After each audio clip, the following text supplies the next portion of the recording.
Hi, this is Alistair Jenks of the NoCillaCast Apple podcast hosted at podfeet.com, a technology geek podcast with an ever so slight Apple bias. Today is arguably Sunday, August 18th, 2024, and this is show number 1006. Still can't get over how big that number is now. Alison is off on safari, but it will take more than rhinoceroses, elephants, or lions to stop the NoCillaCast. I'm here to keep the lights on this week. And speaking of lights, a few years ago, I decided I needed to get some smart light bulbs. I need to be able to set very dim light in my study for the nights I am on call for my job. After trying some cheap no-name bulbs, I discovered the Nanoleaf Essentials range.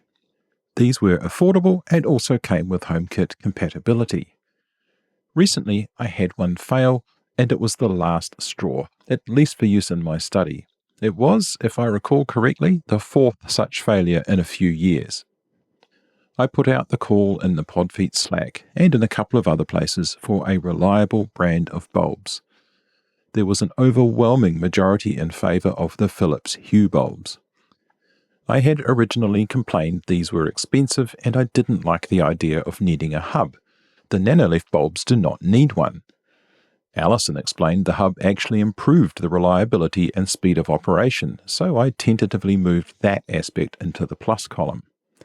But they are still expensive, especially given the inclusion of a hub. Events conspired to get me over that hurdle too, as I managed to score a starter kit at well less than half price. In my study, I have 4 bulb sockets, 3 spotlights, which got the starter pack bulbs, plus a dome light near the door. Because of the tiny, dark room, I had also had a couple of Nanoleaf light strips, one along the back of my desk as a backlight, and one at the top of the wall behind my chair as a fill light. As I got to know the features of the Hue app, I began to crave that all of the lights in my room would be controllable by it. I've now bought an additional bulb for the doorway and have just replaced the backlight strip with a Hue white and colour ambience light strip. While playing around with the very cool music sync feature, seriously, I have an Apple Music playlist called Light Show now, I got to wondering what bespoke automations I might be able to create with Hue lights. Back in January of 2023, I contributed a 3-part series to the podcast called Stream Deck Down the Rabbit Hole. In that, I mentioned I had looked for ways to directly control my Nanoleaf lights for automations. I had settled on an app called Home Control, which provides an interface to HomeKit via a URL scheme. This had worked okay for me, but does seem to fall foul of HomeKit reliability problems. I wondered whether Philips Hue gave me any new opportunities. Oh boy, howdy does it what!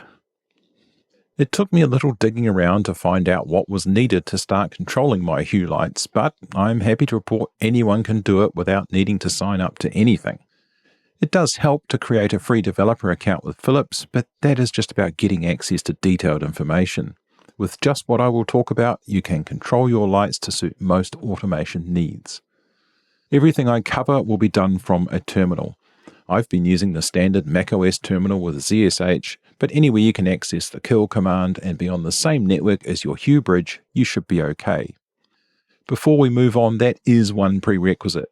While Hue bulbs can work without a bridge, the Hue API is an API to the bridge. The first thing we need to do is to find out what IP address the bridge is on. One way to do this is from the Hue app for iPhone or Android. In the settings, tap My Hue System, then the info button for the Hue bridge you wish to control. The IP address will be listed in the top section. Alternatively, you may be able to look up the address from your router's GUI. If you go this way, you might like to reserve an IP address for the bridge so you can always use the same address for your automations.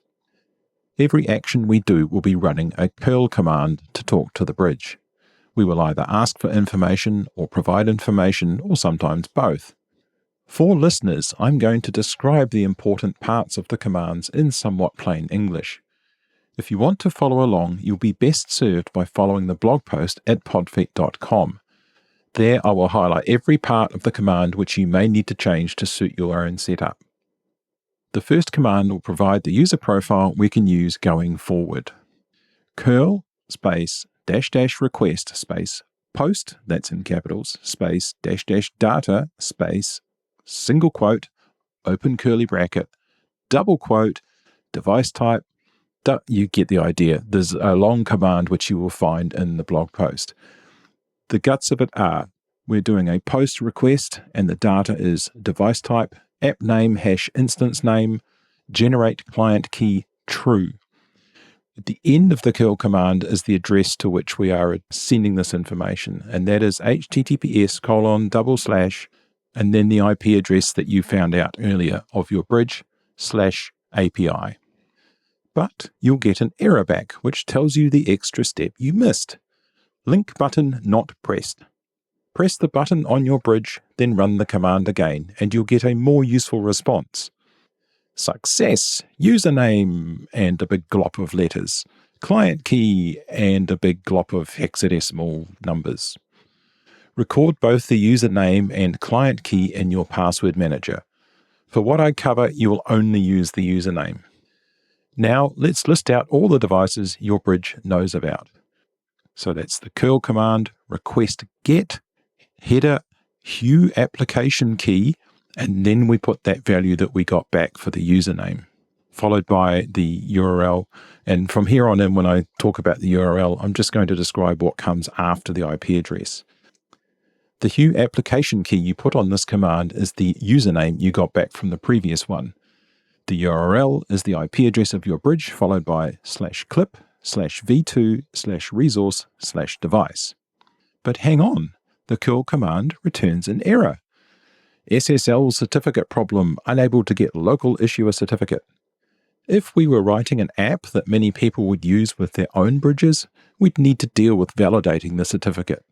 Because we're just playing with our own bridge, we need to tell curl not to worry about that by adding an extra flag to the command -k. Running it again with this, we get a huge glop of data back. It's JSON, so if you have the JQ utility installed, you can format it. To learn about JQ, check out Programming by Stealth episode 155 onwards. The formatted JSON takes many more lines, but you can probably make sense of it then. It contains an error array, hopefully empty, and a data array which contains lots of data about each of your devices. There are several interesting things to see in a device. I'll concentrate on one of my lights. The ID key specifies the overall ID of the device, though we can get more specific. The product data object is comprised of lots of information about what the device actually is, along with its software version. The metadata object contains the name you have given the device in the Hue app, as well as the archetype. In this case, I have described my light as being a round ceiling light. Lastly, the services object gives us information about each of the roles the device can play. It's one of the RID keys in here that we're interested in, the one that relates to an R type of light. We're going to use that to check on and control the light, so note it down. Next, let's get some information about the light service for this device. Once again, we will pass the output to JQ for formatting. The command is the same as the previous one, except the URL we specify has more to it. /clip/v2/resource/light/ and then the ID that we got from the previous step. At the top of the output, we get back some of the same information we already had, but then it gets interesting. The on object details whether the bulb is currently on or not. The dimming object shows the current dimming level. The color temperature object shows the current white temperature, more on this in a bit. The color object seems to contain a lot of information to define a color, more on this later too. There is plenty more after this section, which mostly relates to advanced functions, but here we have the basics of this color-capable bulb. Let's see how we can turn the light on or off. From here on in, we'll use a fairly standard curl command with differences in just one of the values. This is very similar to the previous command we used, but with two important differences.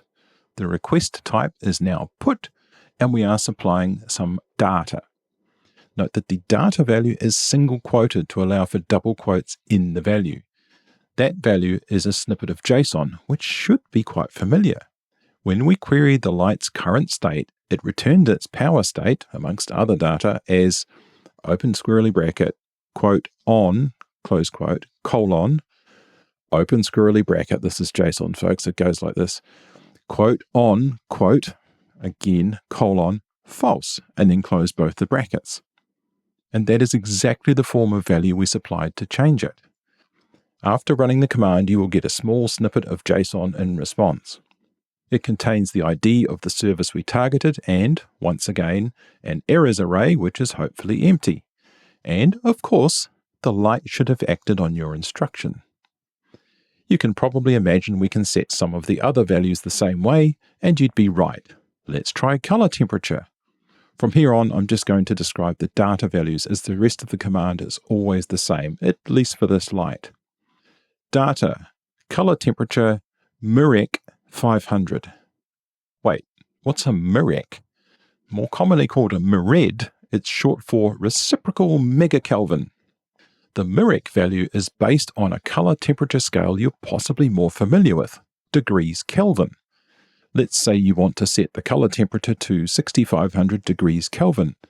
To calculate the equivalent mirec value, you divide 1 million degrees Kelvin by the number of degrees Kelvin you want. So 1 million divided by 6500 is about 153.85. If you were paying attention to the JSON we received earlier, you may have seen the number 153. When we queried the light service, as well as the current mirec value, we were also given mirec minimum and mirec maximum values of 153 and 500 respectively. If we divide 1 million by 500, we of course get 2000, so the light has a temperature range of 2000 to 6500 degrees Kelvin. With my previous command, I set my bulb to a very warm color temperature, basically orange. I can set it back to its brightest white by changing the mirec value to 153. The next thing we can try is setting multiple attributes at once. Let's set the color temperature and the brightness. So data, color temperature, mirec 312, dimming, brightness 50.0. Brightness is an easy one. It's just a number from 0.1 to 100.0 from dimmest to brightest. Specifying multiple attributes is as simple as putting one after the other, separated by a comma. What about setting a color for color-capable bulbs?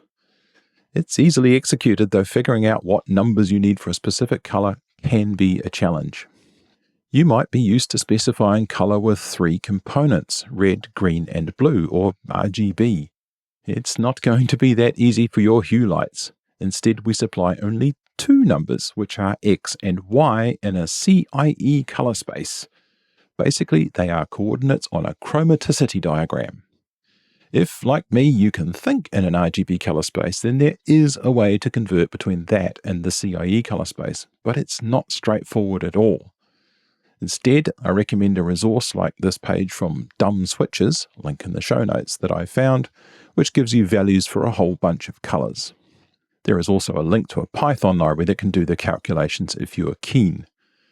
Anyway, here are the data values to pass for each of red, green, and blue. So red is X 0.675, Y 0.322, green is X 0.4091, and Y is 0.518. You're getting the pattern here. And finally, blue, X is 0.167 and Y is 0.04. Yeah. There are many, many more things you can do using the Hue API, like grouping lights, reading sensors, streaming entertainment data to lights, and more. But I'll leave it here for now. If you wish to explore more, sign up for a free developer account at developers.meethue.com. In a future segment, I'll tell you how I worked around needing to look up those giant light IDs with a little bit of command line magic. But just before I go, here's a data value to try that's pretty nifty. Data, effects, effect prism.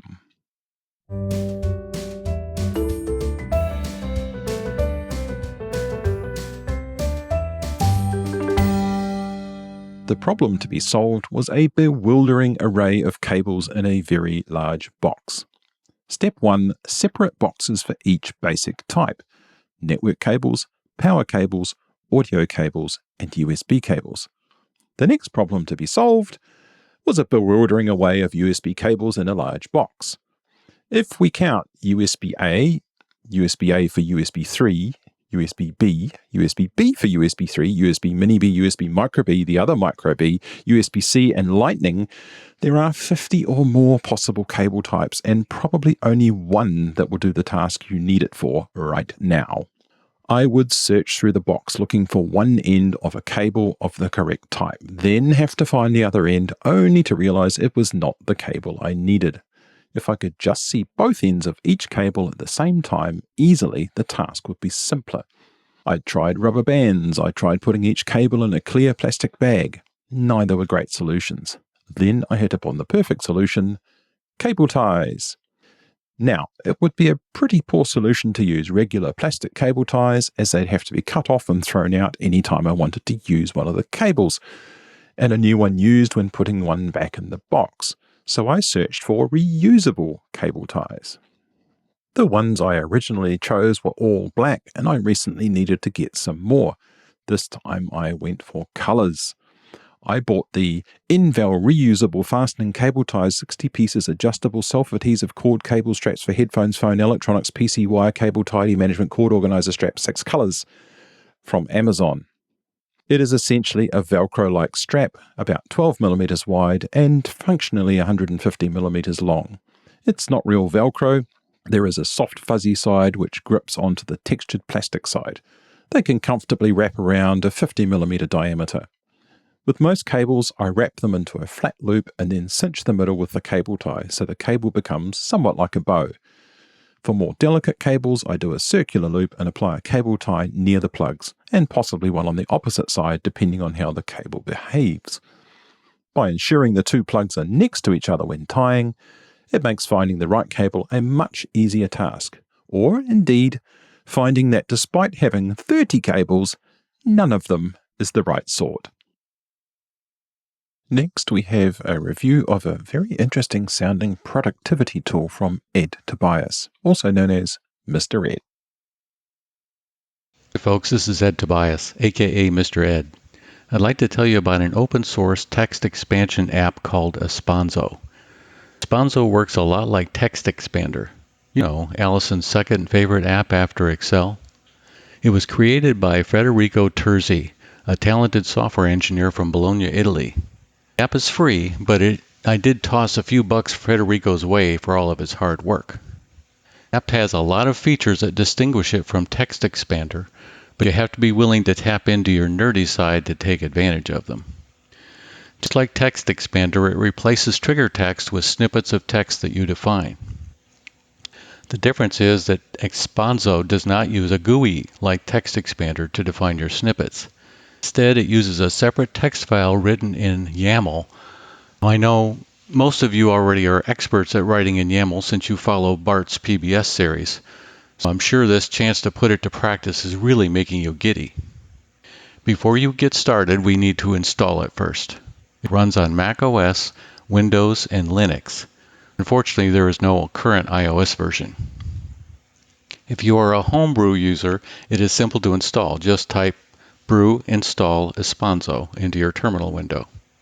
If you don't use brew, you can download the app bundle from espanso.org.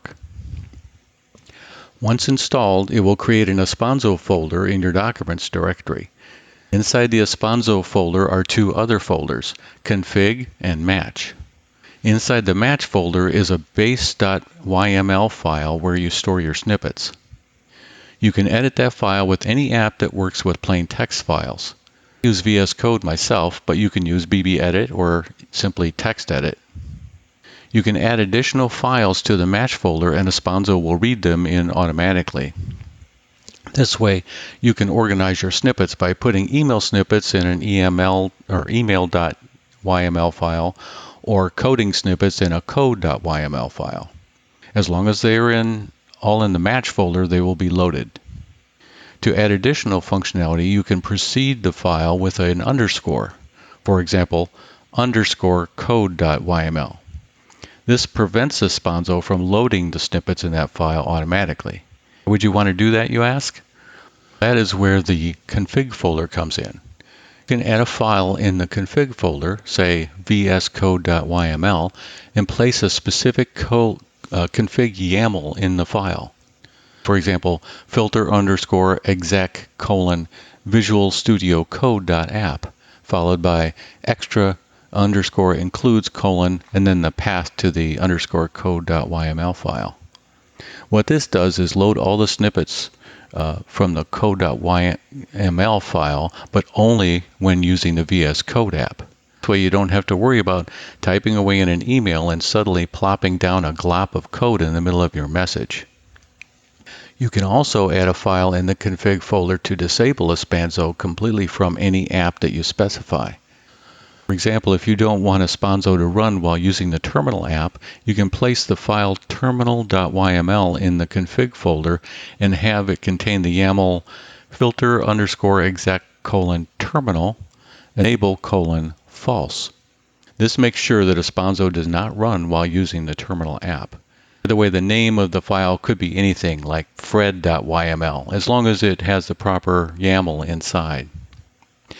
In addition to writing your own snippets, you can install packages contributed by other users of Espanso that have specific snippets inside. These packages can be found at the Espanso Hub at hub.espanso.org. Some of these packages take advantage of more advanced features of Espanso, like creating variables in the snippets, or using shell commands and getting the standard output as a snippet. You can write snippets that offer pull-down menus to select your replacement text, or you can get the current date and time and embed that in the text. The depth of the tool is really amazing if you're not afraid to get a little nerdy. What are you waiting for? Reread Bart's tutorial on YAML and get started with Espanso. Thanks for that review, Ed. Espanso sounds very powerful.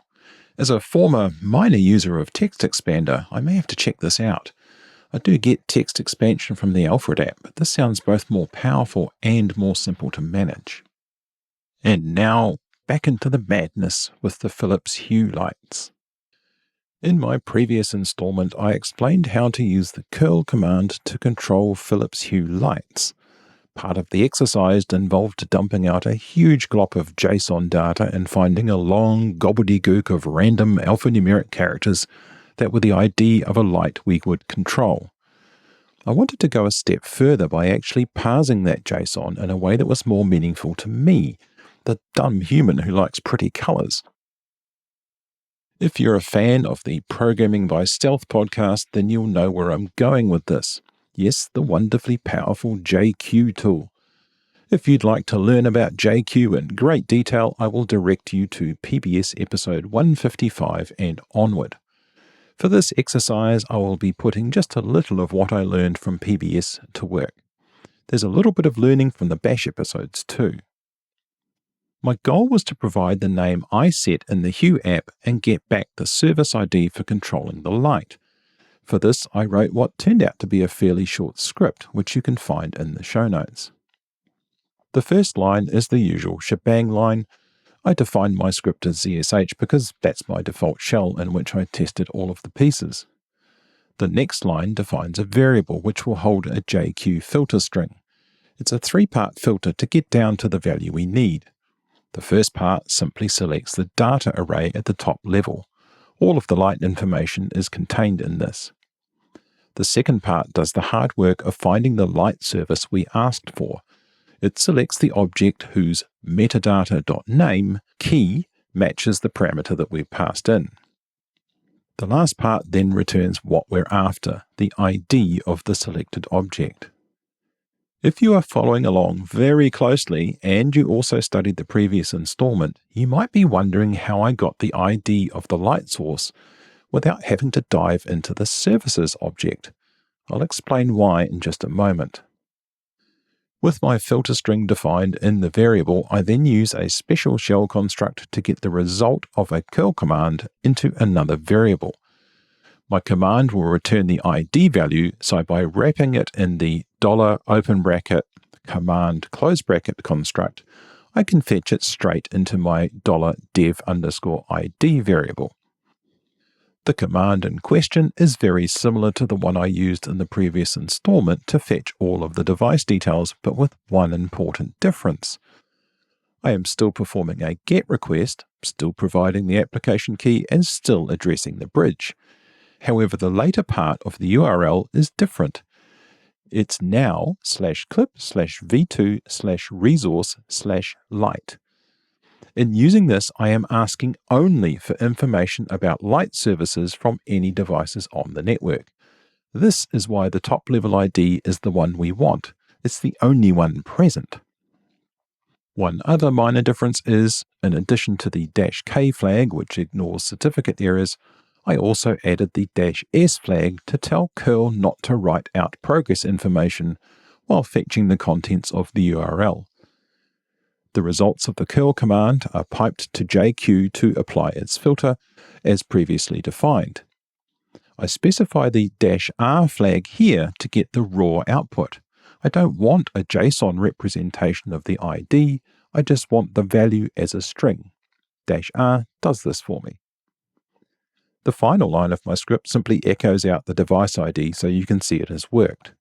For real automation tasks, you'd use the ID to build URLs, which you would then ask curl to action, as in the previous installment. Next up is color. I said in the first installment that color was difficult because Philips have chosen to represent colors in a CIE color space, which is not trivial to convert to and from. But I figured it out. First, it should be said that color science is a very broad and very complicated subject. As soon as I say convert RGB to CIE, I have already grossly oversimplified things. What follows is a method for converting sRGB colors to a CIE color space that, to my eyes at least, gets us in the ballpark for Hue bulbs. Maybe not everyone is geeky enough to think, like I do, in RGB colors. If you say yellow, I immediately know that's red plus green. This understanding came from my early life where computers could only usefully display primary and secondary colors, and they were represented in binary. Each of red, green, and blue was either on or off. All off was black, all on was white, red and green was yellow, etc. In later years, more control was available, and I learned that having red full on and green half on gives us orange. If you are like me, what follows will make sense, at least in terms of the inputs. If you're not, then at least you'll be able to find RGB values for colors all over the internet and in many different bits of software. So, how do we convert from RGB to CIE? It's complicated. First, it is complicated by the fact that CIE has three components, X, Y, and Z, but Philips only require X and Y to set a color. As best I can understand things, X and Y define a color and Z defines a brightness. When I found the conversion equations, I thought I might simply be able to plug the Z value into the Hue brightness setting, but it doesn't seem to work like that. Suffice to say, I don't understand what I'm missing here, but it turns out if we just ignore Z, we get in the ballpark. I have included the full script in the show notes. It expects three values which are between 0 and 1 for each of red, green, and blue. As before, the shebang line defines the script to be run in the ZSH shell. Next, I created three variables to hold the passed parameters with more meaningful names. These are called r_srgb, g_srgb, and b_srgb. These values first need to be converted from sRGB to a form called linear RGB. Next, there are three identical blocks, one each for red, green, and blue. The if statement uses the BC command to perform a floating point compare. If the value supplied is less than 0.0405, then one calculation is used, else a different one. BC is required because none of the shells can cope with floating point arithmetic in comparisons. The calculations performed use another tool, awk. This can perform floating point arithmetic too. Why didn't I use BC for this? Well, because BC can't raise a number to a floating point exponent. And I hear you ask, why didn't I use awk for the comparison? Well, because it was more complicated in that context. Hey, I worked it out so you don't have to. In asking awk to perform the calculations, we cannot directly use our shell variables. By echoing the variables we need first and then piping that to awk, we can then use the values in the calculations. When I echo $R_srgb, the value of that becomes available to awk as $1. Note this is not what the shell considers $1 to be. Once the calculations are performed, we now have a linear RGB triplet. We can convert these into the X, Y, Z components of the CIE color space. The next section does this conversion. I've made the calculation for Z even though we won't use it. One day I might figure out how to. Each component is the result of a matrix multiplication. For instance, X equals red times 0.4124 plus green times 0.3576 plus blue times 0.1805. Where did I get those matrix multipliers from? You might be sorry you asked. Check out the Wikipedia page on the sRGB color space. There you can read about all the generalizations I have made and how to correct them. Please be my guest. Again, each conversion is performed using awk. This time I am passing the three linear values previously calculated, which are then referred to in the expression as $1, $2, and $3. The BC command would have been able to cope with these simpler expressions, but for consistency, I stuck to awk. Finally, I used the calculated X and Y values to build up a JSON string that we can directly pass to the Hue API in the way we learned from the last installment. I have simply echoed this to stand it out for you to copy. I don't think it needs much imagination to see how these two scripts could be combined to create a single one that takes the name of a light and the desired color and makes it happen. Furthermore, the calculation for color temperature would be easily handled in the same way as those in the latter script, and of course, brightness is straightforward. In the third and final installment, I'll take this to the next level.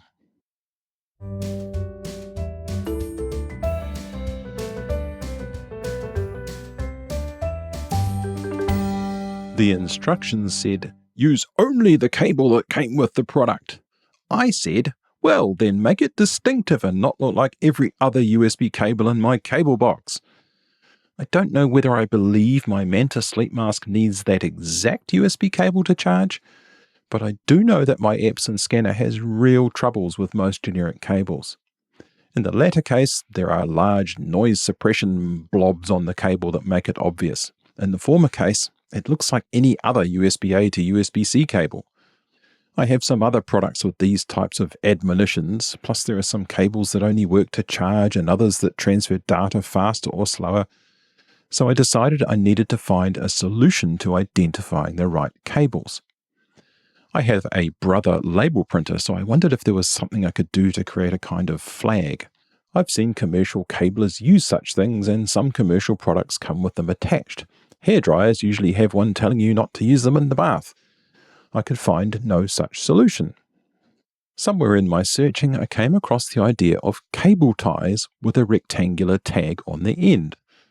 There were a few products on Amazon, but I settled on the nice purchase 250 pieces 6-inch wire zip tie self-locking plastic nylon cable ties multicolor network wire plastic strips label mark tag. They're about $14. If you didn't get the idea from the Amazon product name, these are just like regular plastic zip ties, but on the end with the hole there is a flat panel about 25 by 15 millimeters. The pack comes with 250 stick-on labels you can write on, or you can write directly on the tags with permanent marker. I chose to use my label printer because my handwriting is terrible. The colors are red, green, blue, yellow, orange, black, and the usual translucent white. That's 7 different colors, and they seem to be in roughly equal numbers. The ties are long enough to go around something of 30 millimeters diameter, so they'll certainly do to label all of your household cables. You can even bunch and label multiple cables in one go if desired. I have lived in my current home for over 20 years. In that time I have often complained, usually to friends and family, but also to the local council, about the insufficient number of streetlights on our street. Late last year, we finally saw the installation of some additional lights. It has been a great improvement except for two things. First, there are still a couple of dark patches thanks to the large trees that line the street. Second, one of the new lights is about 10 meters from our bedroom window. I guess you need to be careful what you wish for. That new light adds to one on the other side of the street in throwing light into the bedroom. It is established science that a dark room aids sleep, so this is less than ideal. I considered blackout curtains, but my wife prefers some light in the room anyway, so I went in a different direction. In a sense, I got blackout curtains just for my eyes. It's a rare occasion when an online advertisement grabs my attention, but the one for Manta Sleep did. The company sells a range of sleep masks and various accessories for them. Their mission statement begins, "Empower light sleepers to sleep better so they can do more." They have a modest product range covering different values and some specific use cases. For everyday use, there's the classic Manta sleep mask. It offers complete blackout without any pressure on your eyes, and it's priced at $35 US. They also offer a silk version for added comfort, priced at $69. If you prefer something with advanced materials and designed for side sleepers, the Manta Pro sleep mask might be your choice at $79. You might be interested in the Manta Sound Sleep Mask. It features built-in Bluetooth speakers so you can listen to soothing sounds while falling asleep. This model costs $143. For kids, they have the Manta Kids Sleep Mask, specially designed for young ones, priced at $29. Looking for therapeutic options? The Manta Weighted Sleep Mask is designed to relieve insomnia and stress with gentle weights in the front, priced at $49. If you need relief from puffy eyes and headaches, consider the Manta Cool Sleep Mask. It contains cooling beads that can be chilled in the freezer before use, available for $45. On the other hand, the Manta Steam Sleep Mask provides warmth and steam to soothe dry eyes, sinus pressure, and eye strain. Simply microwave the eye cups for warmth. This model is also $45. You can also customize your mask with different eye cups.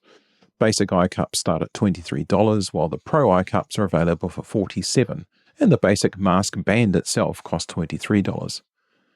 Every Manta mask includes a pocket for Manta aroma dots, infused with lavender, eucalyptus, or bergamot oils. Each pack of 10 dots gives you at least 4 nights of soothing aroma, and it's $33 for 3 packs. Now, back to my situation. I had previously tried sleep phones, which I reviewed back in 2019, to listen to soothing sounds when I was falling asleep. These sounded great and were comfortable, but were too hot for summer use, and while it was possible to wear them in such a way to block light from your eyes, they were not designed for that. I wanted to regain that ability to fall asleep to sounds. I have previously reviewed the apps Pizziz in 2019 and Portal in 2023. Both of these apps are ideal for this task.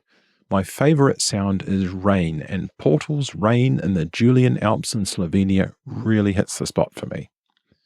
So I purchased the Manta Sound Mask. My mask shipped from Atlanta, but only a few weeks after I received it, Manta opened an Australian shop. In the box was the fully assembled mask, USB-A to USB-C charging cable, an optional overhead strap, a carry wash bag, and a small booklet which guides you through setup. The mask has infinitely adjustable fit in 2 ways. First, the band fastens at the back with a system-like Velcro, so you can get a perfect fit for your head size. The second adjustability is the eye cups. These attach to the inside of the band, also with the Velcro-like system. The booklet explains a process for adjusting these for the perfect fit. On first setup, I sat in a brightly lit room as I adjusted and tested. I can confirm that, properly adjusted, the mask blocks 100% of light.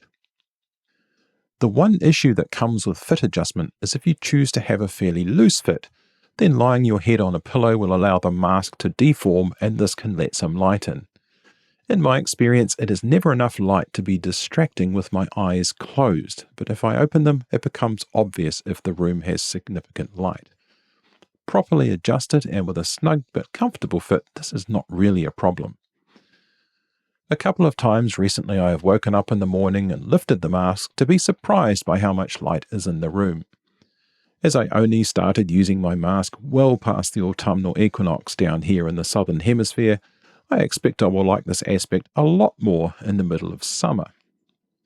What I have described so far is true for all of the mask types. Unique to the Pro and Sound masks are the C-shaped eye cups. Imagine a donut shape with a membrane on one side of the hole. The standard eye cups are like this, though oval-shaped. The Pro eye cups have their outer edge open, like the donut has been pinched flat on that side. This might seem counterintuitive in terms of blocking light, but I assure you they still can. This absent outer edge is what makes it comfortable to sleep with the side of your head on the pillow. Unique to the Sound mask is the extra outer layer.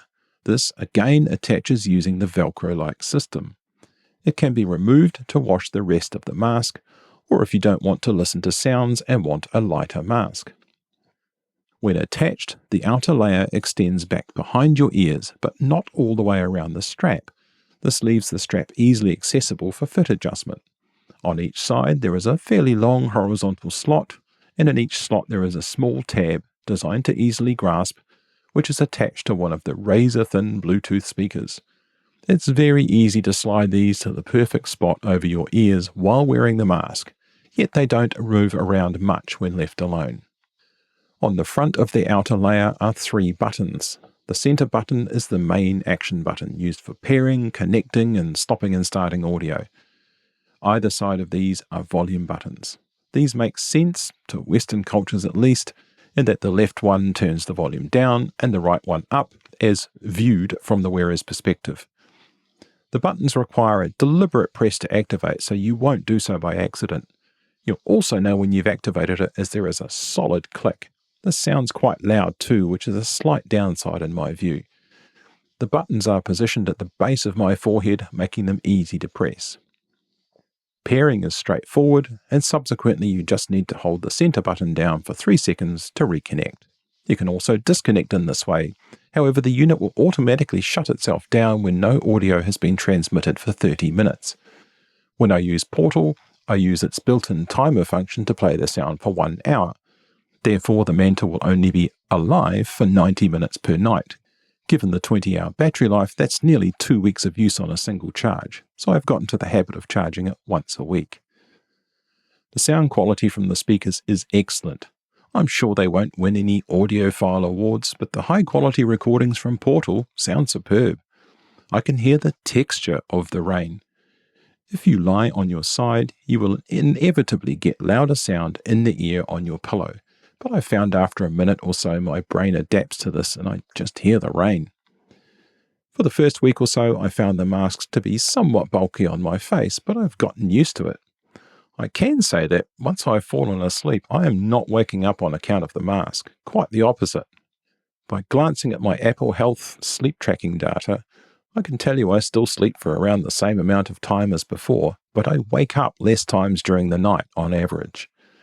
I've recently had multiple nights in a row with no waking, which simply never happened before.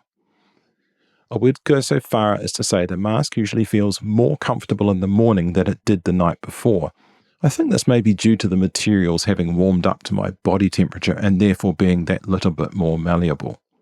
The only time I have found I want to take the mask off is if I have a headache, as any pressure on my temple feels uncomfortable. On the whole, I'm very happy with my purchase. I'm looking forward to increased utility in the summer months. I recently had a short trip away from home and used it in the hotel, where we always leave some kind of light on so we don't end up walking into walls or furniture in unexpected places. It worked brilliantly.